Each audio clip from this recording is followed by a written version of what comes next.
We gotta get serious for a second because something started today, and it's gonna go till the 19th. We've been talking about it for a long time, and we won't be talking about it much longer, but can we talk about Alec Baldwin?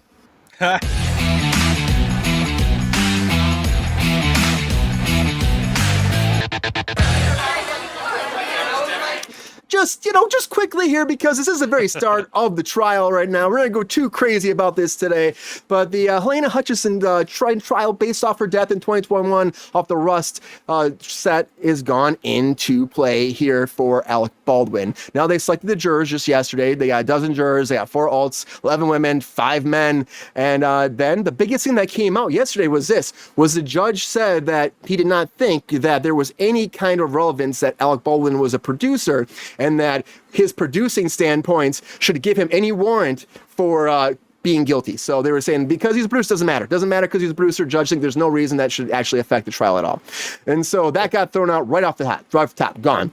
And so the prosecution was kind of scrambling, but they were trying to showcase that he did say that he had pulled the trigger, but he didn't. But he said he didn't pull the trigger, but he had pulled the trigger. That came forward today, and his defense was saying over and over again that he's an actor, it's a prop. How's he supposed to be in character if he can't pull the gun? Pull the trigger of the gun. No shit. How has this not been the narrative from the beginning? Like, it's fine for if you hand someone a gun on a set, like, they're not going to be like, oh, this is a real gun. It's loaded. Like, There is that, Mike, but they also said, too, the prosecution saying is that on top of that, like, there was no safety check, and he did not go for a safety check. They didn't ask for a safety check. He just grabbed it from the first AD. And, of course, the first AD says he's going to testify, too, and was saying the same thing, that it was my bad. My bad. I shouldn't have done that.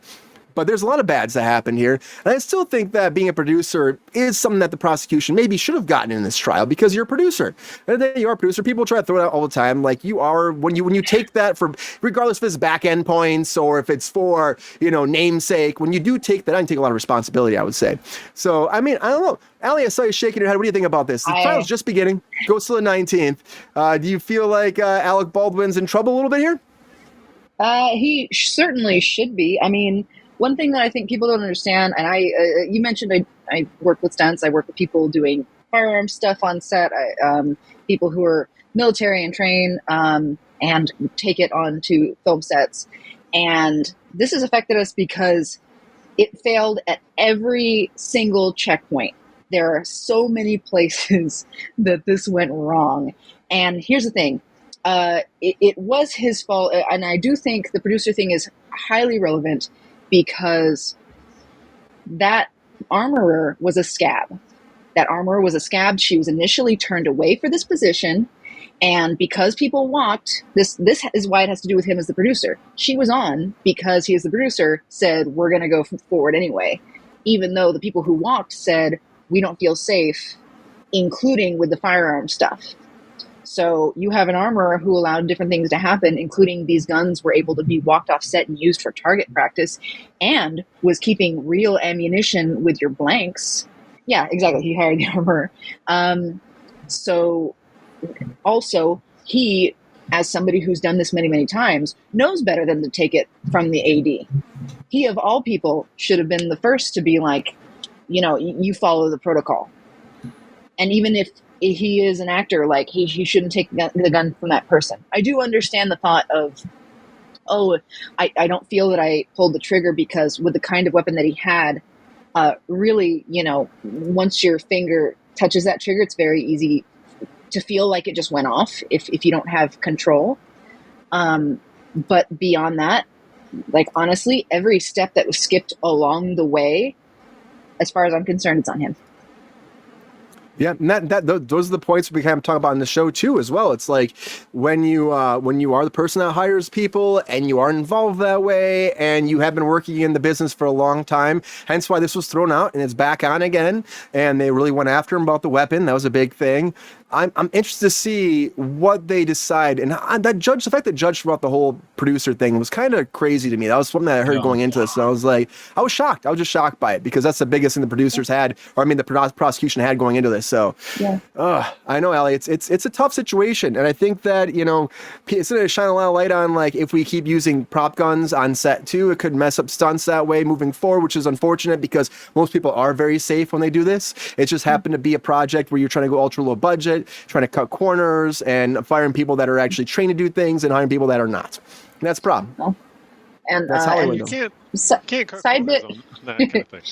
Well, side bit without going way too off about it. Just the way that they are cutting corners in New Mexico, going low budget, is significant. I just went and checked out New Mexico pretty recently, and I've heard from several people that are not stunt people that they've been asked to do stunts because you've got productions that are just like, hey, you want to do this thing? And, just try to get away with it. Yeah. Yeah, and that happens. And also, like, the thing that the live rounds on set, too, that should have meant they didn't target practice during lunch, which is a crazy thing. That should not be happening. I get it. Like, people are like, oh, we're in the middle of nowhere, but you're still on a professional set. You really are. Trevor, what do you think about this? Do you think that Alec Baldwin's in some hot water right now? Is he getting frothy right now, boiling up in that pot of courtroom that he's got going on? Or do you think that this throwing out the producer thing could actually help him in the long run? Yeah, no, I mean, I think Allie nailed it, like, with everything that she said. Like, this whole time, like, the impression that I've been under is that, like, yeah, Alec Baldwin, the actor, is not responsible for what happened, but Alec Baldwin, the producer, is, because he created the unsafe environment which allowed this to happen. So, like, having that thrown out of court seems, like, entirely, like, missing the point to me. But, like, also, like Allie also said, like, down in New Mexico, like, they're having, like, a lot of people, like, they're just bringing people onto sets that are not, like, trained for these things. Like, I feel like that's happening in a lot of places. Like, a lot of productions are leaving LA because they don't want the restrictions, and then we're going to see a lot more of this stuff happening. I mean, that's also why a lot of production moved to Georgia, was because they reopened without, like, proper COVID protections, like, way earlier than LA did. And I mean, like, when are we going to learn a lesson from all of this? Like, the reason that all of the, like, union rules and everything exist in LA is because people got killed. So it's a safety thing. It's always a safety thing. We've lived and learned. We've gone through the Wild West before. And that's why we have unions. But then, unfortunately, there's a lot of states, like you said, right to work states and stuff, where we don't have the rules. And then people don't have health insurance coverage. Of course, Georgia's like that. Most of the country's like that. If you go someplace else out of California, places in New York, places in Mexico, there's like little spots you can be covered, but for the most part, you're not covered. I think it's actually Hawaii. There's like some spots, but for the most part, you're not covered. And the union doesn't have your back, and it's like right to work, and it's like whatever they decide, which is unfortunate because we have rules to help people to do this safely. Mike, do it safe, Mike. I agree. I'm wondering if Allie has a response to this question. Why don't they just use toy guns or airsoft? Because she's giving an incredibly nuanced takes to this situation. Yeah. Well, in some cases we do. So especially on lower budget things, there is room to use airsoft and stuff. But there's something to be said, and it is my military friends, my friends who were Navy SEALs and did, SEAL team and stuff. Those are the ones who would argue for using, like, decommissioned weapons where possible, because there's something about the weight that you can't replicate. It's about giving to the actor, making things more real. So on the one hand, in many cases, you can use a rubber weapon, an airsoft weapon, but when people are going to be firing more and you can have professionals available, it can really add to the realism to use real weapons. But it might not be an option anymore regardless. Like, our lives as far as this will have changed now, period. Yeah. They're going to try to get away with all that, I think. Try to do CG and posts and stuff. Yeah. Squibs will probably be gone.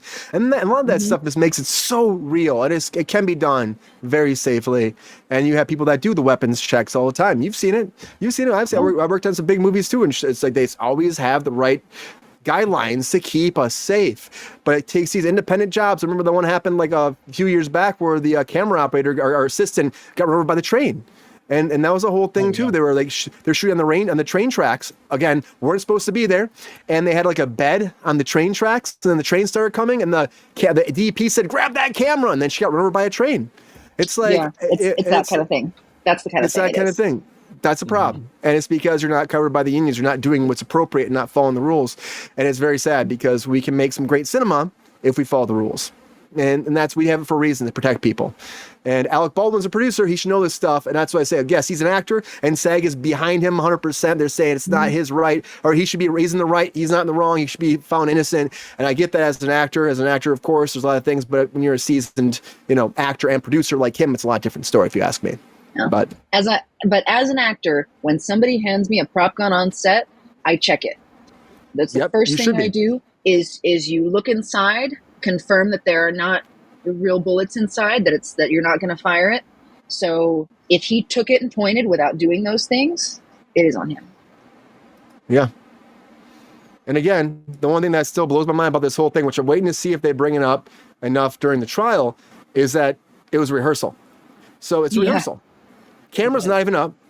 The DP's probably using an iPad or an iPhone. You know what I mean? That's usually how it goes when they're doing rehearsals.